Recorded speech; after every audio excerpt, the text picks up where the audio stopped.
Ayyukum jamin. Assalamualaikum warahmatullahi wabarakatuh.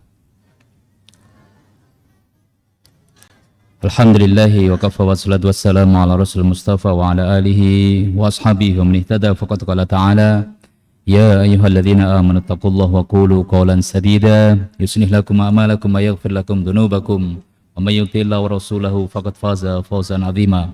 Wa qala Rasulullah sallallahu alaihi wasallam ittaqillaha haitsuma kunta wa atbi'is sayyi'atal hasanata tamhuha wa khaliqin nas bi khuluqin hasanin. Hadirin jamaah salat zuhur Masjid Al-Falah yang dirahmati Allah Subhanahu wa taala. Alhamdulillah, puja dan puji syukur mari senantiasa kita panjatkan kepada Allah Subhanahu wa taala karena nikmatnya yang senantiasa diberikan kepada kita sampai saat ini kita masih mau dan mampu untuk melaksanakan ibadah kepadanya, dan semoga ibadah-ibadah kita diterima oleh Allah Subhanahu wa taala. Amin Allahumma amin. Pun demikian kita masih dimudahkan untuk duduk dalam majelis ilmu yang fadilahnya tak terbilang. Di antaranya hadis yang sangat kita ingat, man salaka thariqan yaltamisu fihi ilman sahalallahu lahu thariqan ilal jannah. Barang siapa yang melakukan satu perjalanan, satu upaya untuk mendapatkan ilmu Allah Subhanahu wa taala, maka Allah akan mudahkan baginya jalan menuju surga. Semoga duduk kita sejenak di siang hari ini menjadi sarana untuk dimudahkannya kita mendapatkan surga Allah Subhanahu wa taala. Amin Allahumma amin. Jamaah sekalian rahimakumullah. Masya Allah wa tabarakallah, bersamaan dengan kita masih di bulan Rabiul Awal, bulan Maulid, kita akan menguatkan dan memperdalam pengenalan kita kepada Kanjeng Nabi Rasulullah sallallahu alaihi wasallam dalam bahasan As-Sirah Nabawiyah. Karena itu kita akan lanjutkan bahasan kita dari bahasan sebelumnya. Sebelumnya kita sudah membahas peristiwa-peristiwa besar pasca perang Uhud sampai dengan terjadinya peristiwa Bi'ru Maunah, yang peristiwa itu kemudian menjadikan Rasulullah sallallahu alaihi wasallam melaksanakan kunut nazilah selama 1 bulan, dan tentu fadilahnya itu kemudian juga disunnahkan untuk melakukannya ketika ada peristiwa-peristiwa besar yang semisal. Saat ini kita jemaah sekalian rahimakumullah akan lanjutkan, ada peristiwa juga yang luar biasa besar, yang dengan peristiwa ini kemudian Allah menurunkan satu surat secara khusus, yakni surat Al-Hasyr, surat tentang pengusiran. Ini terjadi di bulan Rabiul Awal tahun ke-4 Hijriah. Kalau kita hitung berarti usia Nabi 40 tahun tambah 13, 53, kemudian tambah 4, berarti di usia 57 tahun. Di usia beliau 57 tahun. Biasanya Bapak Ibu sekalian kalau usia 57 kekuatannya sudah turun ya, kebanyakan dari kita. Tetapi Rasulullah sallallahu alaihi wasallam justru mulai perang saja itu beliau di usia 53 tambah 1 tahun, 54 tahun. Perang Badar Kubro itu terjadi pada beliau usia 54 tahun. Sehingga saya kira ini menjadi pelajaran yang tidak kalah penting begitu kita mengenal sirah nabawiyah. Ternyata mulai perang saja itu di usianya 54 tahun. Sehingga kalau generasi kita umat ini di usia 50-an tahun sudah mulai melemah, maka perlu dipertanyakan tentang lifestyle-nya.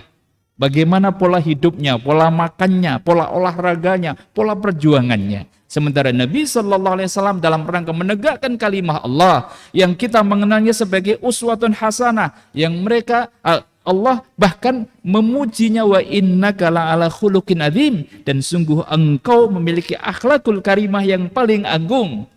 Maka jangan lupa di samping kita meneladani kelemah lembutan akhlak Rasulullah yang karimah, jangan lupa akhlak beliau juga senantiasa memperjuangkan agama ini. Bahkan dengan peperangan-peperangan yang memang diperintahkan oleh Allah Subhanahu wa taala. Dalam konteks kita sekarang kita bisa mempelajarinya, dan kemudian bagaimana kita senantiasa terus tidak pernah lelah berjuang dan memperjuangkan agama Allah Subhanahu wa taala sebagai bentuk ittiba'us sunnah, tata cara kita di dalam mengikuti sunnah Rasulullah sallallahu alaihi wasallam. Jemaah sekalian, Ini terjadi pada saat beliau datang ke kampung Bani Nadir, satu kaum Yahudi di Madinah yang cukup besar, benteng-bentengnya cukup kuat. Beliau datang ke sana karena ada peristiwa pembunuhan yang tidak terencana, pembunuhan yang tidak sengaja oleh Bani Amir. Sementara Bani Amir ini berkolaborasi atau punya hubungan dengan Bani Nadir. Karena itu kemudian Rasulullah datang ke Bani Nadir untuk meminta tebusan. Diterima dengan baik oleh penguasa dari Bani Nadir, para pemuka-pemuka Bani Nadir. Diterima dengan baik, namun ternyata di belakang mereka berbisik-bisik kepada sesama mereka, laki-laki ini jarang berposisi seperti ini. Jadi beliau, Nabi bersama dengan Abu Bakar, bersama dengan Umar, bersama dengan Ali, dan beberapa sahabat yang lain datang, dan posisinya diposisikan nempel tembok. Jadi datang ke kampungnya Bani Nadir, diterima dengan baik secara terbuka, tetapi ternyata di belakang mereka merencanakan kejahatan kepada Nabi.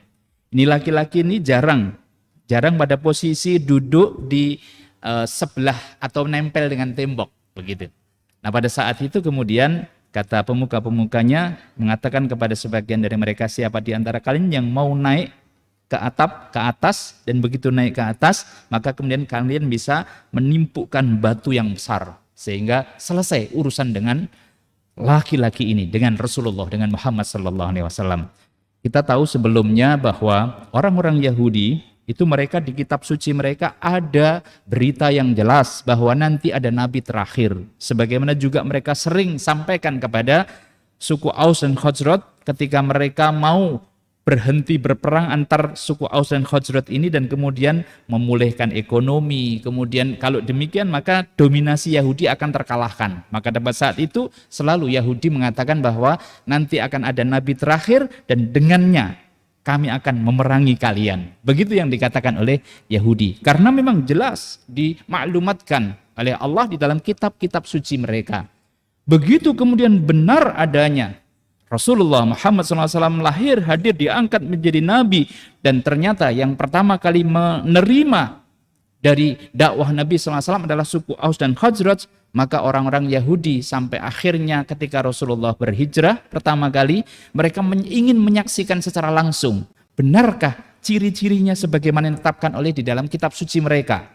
Begitu benar, ternyata benar, persis, tidak ada yang geseh, tidak ada yang selisih. Maka tidak ada yang salah dari apa yang dikabarkan di kitab suci mereka. Ya, itu benar. Tetapi para pemuka Yahudi ketika kembali ke kaumnya, benarkah? Benar. Iya, tetapi saya akan tetap memusuhinya. Begitulah orang Yahudi.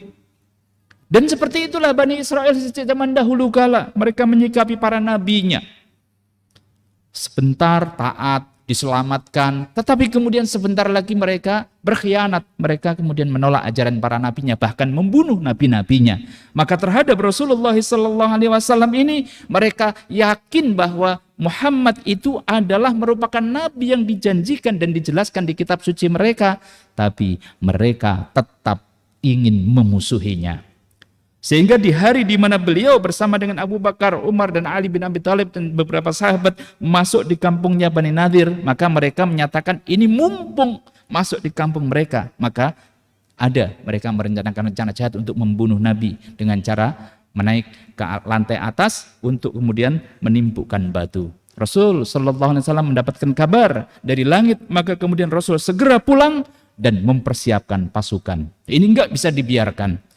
Jemaah sekalian rahimakumullah, kita perlu ingat bahwa begitu Rasulullah masuk Madinah, beliau telah membuat kesepakatan bersama dari seluruh elemen bangsa di Madinah. Termasuk tentu orang-orang Yahudi semua terikat dengan keperjanjian bersama ini. Yang disebut dengan Mitsaqul Madinah Munawwarah. Perjanjian dari Madinah. Kalau di kita ya Undang-Undang Dasar Pancasila, Undang-Undang Dasar 45, ada kesepakatan bersama. Tetapi ternyata mereka berkhianat dengan perjanjian bersama ini, Al-Mitsaqul Madinah Munawwarah. Maka Rasul sallallahu alaihi wasallam tegas, siapapun yang kemudian berkhianat dengan kesepakatan bangsa, kesepakatan bersama dari bangsa ini, maka pasti dan harus dihukum. Maka Rasul SAW memberangkatkan pasukannya dan kemudian mengepung Bani Nadir. Selama 8 hari jemaah sekalian rahimakumullah, Rasulullah mengepung Bani Nadir dan akhirnya mereka pasrah, mereka kalah, mereka tunduk, dan Rasulullah SAW mendapatkan beberapa masukan dan menerima di antara beberapa usulan untuk tidak membunuh mereka, tetapi mereka harus dihukum dengan diusir dari Madinah. Hadirin jemaah sekalian rahimakumullah, turunlah ayat Allah Subhanahu wa taala, bahkan nama suratnya adalah surat Al-Hasyr, surat ke-59, surat tentang pengusiran di awalil hasyr. Walladzi akhrajal ladzina kafaru min ahlil kitabi.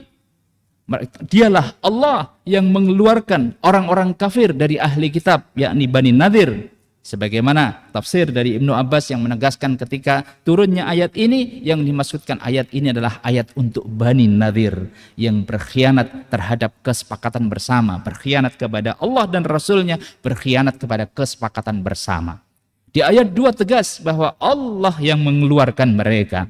Sementara jamaah sekalian rahimakumullah, madzanantum ayyakhruju, kalian orang-orang yang beriman nampaknya nggak mungkin bisa mengusir orang-orang Bani Nadir. Tetapi tidak bagi Allah Subhanahu wa taala. Ada saja jalan yang Allah tetapkan bagi siapapun yang zalim, berbuat zalim, apalagi memusuhi Allah dan Rasulnya, memusuhi orang-orang yang beriman, memusuhi para ulama, maka Allah akan membuat cara tersendiri, dan pastinya cara Allah adalah cara yang terbaik. Sehingga jemaah sekalian rahimakumullah, lanjutannya bukan saja madzanantum ayyakhruju, bukan hanya kalian orang-orang yang beriman yang nampaknya nggak bisa mengalahkan orang-orang Bani Nadir ini, yang nampaknya kalau orang-orang kita bertemu dengan syekh Palestina ketika datang ke sini misalnya, mereka memiliki keyakinan yang sangat kuat untuk bisa mengusir Yahudi, bisa mengusir orang-orang Israel, yang Zionis Israel yang demikian itu. Dan demikianlah ma'asyiral muslimin rahimakumullah, siapapun orang yang memusuhi Allah dan Rasulnya, Allah punya cara yang terbaik. Wa makaru wa makarallah. Mereka membuat makar, tapi makar dan rencana Allah yang terbaik itulah yang pasti akan terjadi. Kemudian mereka pun wadhannu annahum mani'atuhum husunuhum minallah. Mereka orang-orang Bani Nadir menyangka dan mengira benteng-benteng mereka yang kuat itu tidak akan bisa ditembus oleh musuh.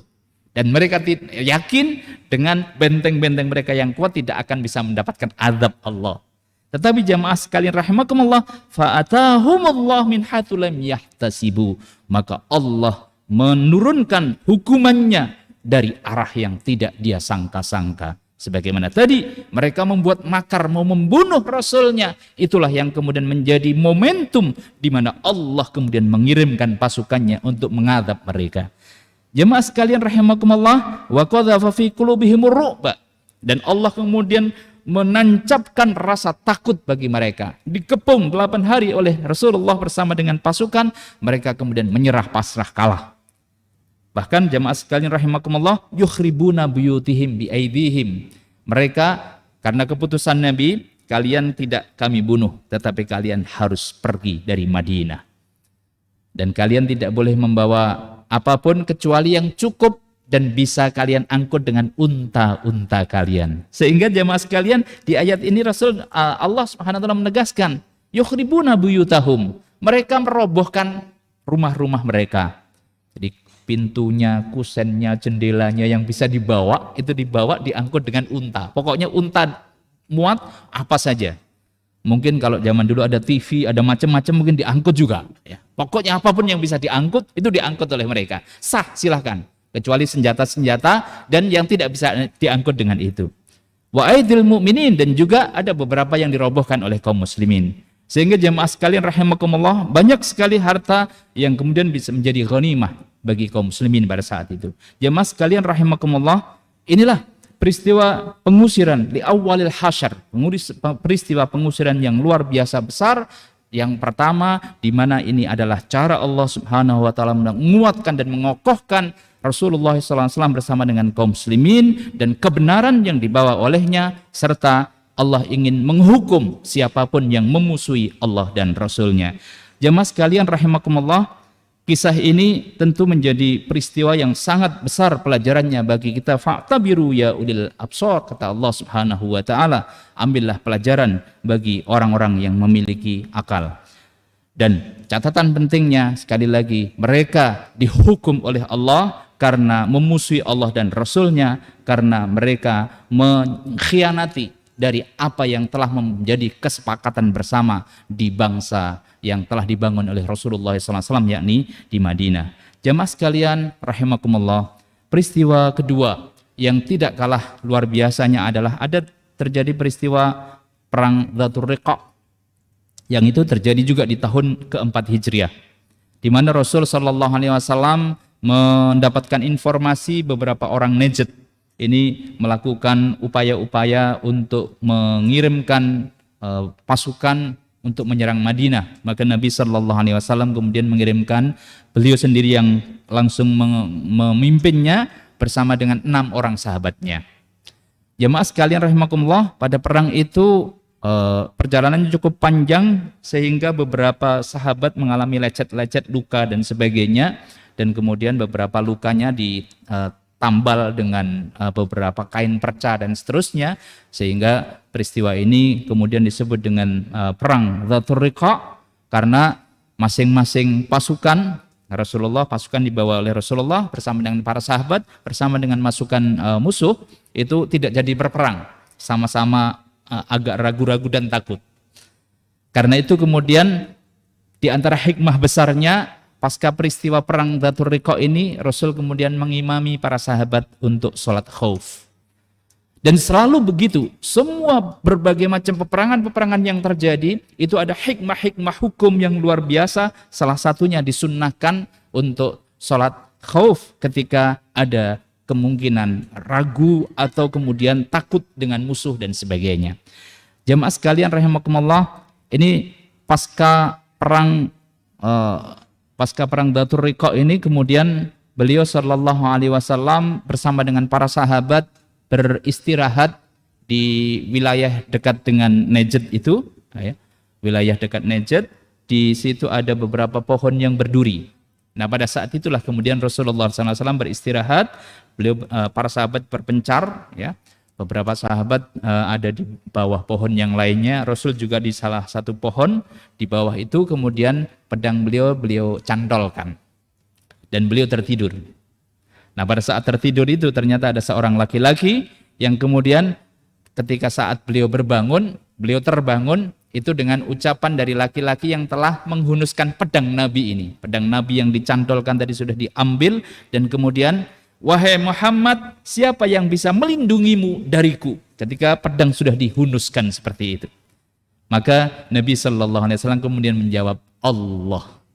Pada saat kemudian Rasul menjawab Allah, maka jatuhlah pedang tersebut, bergetar si pemuda ini, laki-laki ini, kemudian jatuh pedangnya, dan pedang diambil oleh Nabi SAW, balik kemudian dikatakan oleh Nabi, kalau demikian siapa yang bisa melindungimu dari pedangku ini? Kata laki-laki ini, enggak ada, ketakutan luar biasa. Kemudian beberapa sahabat dipanggil oleh Nabi, datang, ya, ada apa wahai Nabi? Ini laki-laki tadi, riwayat ini kemudian disampaikan, dijelaskan oleh Nabi seperti yang kita sebutkan tadi. Saya tertidur, terbangun ketika sudah dibentak oleh laki-laki ini. Jamaah sekalian, tetapi apa yang terjadi terhadap laki-laki ini? Rasul memaafkannya dan tidak menghukumnya. Ini bukan peristiwa Suraqah. Mungkin sebagian kita sering mendengar ini peristiwa Suraqah. Bukan. Suraqah itu terjadi pada saat beliau baru berangkat hijrah. Dan itu tidak terjadi ketika Suraqah mau dekat dengan Nabi, itu kudanya terjatuh beberapa kali. Tapi peristiwa ini adalah peristiwa pasca Dzatur Riqa. Pasca terjadi perang Dzatur Riqa, yang dimana Rasul Shallallahu Alaihi Wasallam walaupun beliau memperjuangkan agama ini dengan peperangan yang berpuluh-puluh kali, banyak sekali peperangan, tetapi hal yang perlu kita catat, Bapak Ibu sekalian, yang panjenengan tahu berapa orang yang sudah dibunuh Nabi dalam peperangan yang puluhan kali tersebut.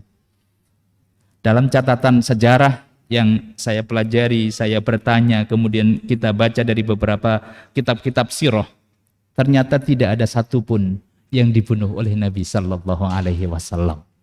Padahal beliau ketika memimpin perang itu pasti di depan. Dan tentu berhadapan dengan musuh. Tetapi Masya Allah tabarakallah, tidak satupun orang yang dibunuh Nabi Sallallahu Alaihi Wasallam. Sehingga pantas ketika Rasul menyebutkan bahwa orang yang sabar itu adalah, atau pemberani, orang yang pemberani itu adalah orang yang sesungguhnya dia, orang yang pemaaf adalah orang yang dia bisa membalas seseorang tetapi kemudian dia tidak membalasnya. Hal tersebut disabdakan oleh Nabi untuk menjadi akhlak kita dan dipraktekkan berkali-kali oleh Nabi Sallallahu Alaihi Wasallam. Benar-benar pemaaf. Orang pemaaf itu adalah orang yang bisa dia membalas, tetapi dia memaafkannya. Inilah peristiwa yang juga menjadi peristiwa luar biasa, pelajaran dari kanjeng Nabi Rasulullah Sallallahu Alaihi Wasallam. Dan berikutnya jemaah sekalian rahimakumullah, di tahun akhir dari tahun keempat Hijriah ini juga ada peristiwa Perang Badar Akhir, atau disebut Perang Badar Kedua atau Perang Badar Akhir. Kenapa? Karena pada saat akhir dari Perang Uhud, ketika Rasul sudah diselamatkan atau Rasul sudah selamat di Bukit Uhud, maka Abu Sufyan kemudian berjanji, baik kalau begitu setahun lagi kita akan bertemu di Badar. Maka Rasul memerintahkan Umar bin Khattab untuk menjawab, siap, kita akan bertemu di Badar. Maka ini adalah perjanjian untuk perang lagi. Pasca perang Uhud, setahun kemudian terjadi perang Badar. Berangkatlah Nabi Sallallahu Alaihi Wasallam ke Badar, di mana di bulan perang itu terjadi di bulan Sya'ban. Kalau perang Badar Kubro pertama di bulan Ramadan, maka beliau sambut di bulan Sya'ban. Abu Sufyan sudah berangkat. Abu Sufyan dengan pasukannya sudah berangkat. Tetapi kita tahu, sesungguhnya kekuatan yang luar biasa bagi seseorang atau sebuah pasukan itu terletak pada keyakinan, mentalitas, dan keimanan. Dan sebaliknya, tanpa itu mereka sesungguhnya pasti tidak memiliki kekuatan yang luar biasa, atau pasti akan terkalahkan dengan kekuatan yang dimana pasukan ini memiliki kekuatan keyakinan, kekuatan mentalitas, dan kekuatan keimanan. Maka Abu Sufyan belum sampai datang ke Badar, dia sudah langsung kembali lagi. Kata Abu Sufyan alasannya kepada pasukan, ini adalah musim kemarau, saya akan pulang ke Mekah. Kalau kalian mau ikut, pulanglah bersama denganku. Kalau enggak, terserah, saya tidak akan melanjutkan lagi. Pengecut sesungguhnya orang-orang kafir itu. Karena orang-orang yang beriman sesungguhnya mereka, kalau bahasa lain, mencari mati. Karena apa? Al-mautu fi sabilillah asma amanina. Mati di jalan Allah itu adalah cita-cita kami yang tertinggi. Maka bagaimana mungkin ada pasukan yang mereka mampu mengalahkan mereka? Ini menghadapi pasukan yang mencari mati, maka tentu tidak akan bisa mengalahkannya. Baik jemaah sekalian rahimakumullah, ini juga di akhir tahun keempat Hijriah. Kemudian jemaah sekalian rahimakumullah, nanti ada perang besar di mana orang-orang kafir Quraisy bersama dengan orang-orang Yahudi dan juga orang-orang munafik di Madinah, mereka melakukan upaya untuk menggalang kekuatan yang luar biasa, yakni perang Khandaq atau perang Ahzab, yang insya Allah akan kita bahas pada pertemuan berikutnya. Namun sebelum ini ada peristiwa, yakni peristiwa perang Daumatul Jandal. Daumatul Jandal adalah satu wilayah perbatasan Syam. Di sana itu ada kabar yang didapatkan oleh Nabi, terjadi wilayah di mana ada pasukan perampok yang begitu ditakuti dan begitu banyak. Dan sangat sering terjadi perampokan. Sehingga jemaah sekalian rahimakumullah, kita mendapatkan bagaimana Rasulullah SAW bersama dengan kaum muslimin, sesungguhnya hadirnya Rasul dan kaum muslimin ini untuk membawa kedamaian dunia. Termasuk dalam bab ini ketika ada kerusuhan-kerusuhan, perampokan-perampokan dan seterusnya, maka Rasul bersama dengan kaum muslimin berperan untuk meredakan atau menghilangkannya. Maka Rasul mengutus bersama dengan beliau 1000 pasukan ke Daumatul Jandal tersebut. Dan dengan pasukan ini jamaah sekalian rahimakumullah, begitu mereka orang-orang di Daumatul Jandal ini mendengar ada peristiwa, ada pasukan yang dibawa oleh Rasulullah SAW, mereka sudah ketakutan luar biasa dan lari. Sehingga pada saat beliau sampai di tempat, yakni di Daumatul Jandal, di sana semuanya sudah tidak menemukan satu orang pun. Bahkan Rasul kemudian juga menginap di sana beberapa hari dan mengirimkan beberapa regu di sekitar wilayah sekitarnya, dan benar-benar sudah tidak ditemukan kecuali ada hewan-hewan ternak dan juga para penggembalanya. Maka hewan-hewan ternak dan gembala-gembalanya itu yang kemudian menjadi ghanimah dari perang Daumatul Jandal tersebut. Jamaah sekalian rahimakumullah, inilah peristiwa-peristiwa besar pasca perang Uhud dan pasca Bi'ru Maunah yang menegaskan dan memberikan ibrah pelajaran kepada kita. Kalau kita cinta memperingati Maulid Nabi, kita cinta kepada Rasulullah sallallahu alaihi wasallam, di samping kita harus mengikuti tata cara ibadah, pastinya harus mengikuti tata cara ibadah dari Rasulullah, kemudian juga meniru adab dan akhlakul karimah beliau.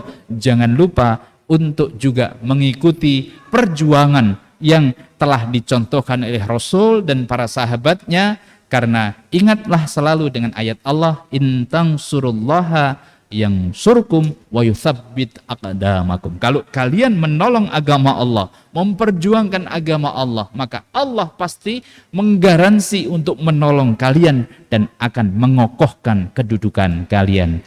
Kondisi kaum muslimin pada saat ini yang mengalami keterpurukan dan sebagainya, maka salah satu PR besarnya adalah karena banyak dari kaum muslimin yang meninggalkan sunnah Nabi berupa memperjuangkan agama Allah Subhanahu wa ta'ala ini. Dengan kita mengenal perjuangan yang tidak pernah berhenti yang dilakukan oleh Nabi Sallallahu Alaihi Wasallam, maka semoga Allah memberikan taufik dan pertolongannya kepada kita untuk semakin kuat dan bersemangat untuk berdakwah di jalan Allah Subhanahu wa ta'ala, memperjuangkan agamanya, dan pastinya juga mengikuti sunnah-sunnah Rasulullah sallallahu alaihi wasallam yang lain pada bab masalah iman, masalah akidah, masalah ibadah, dan masalah akhlakul karimah. Demikian yang bisa saya sampaikan.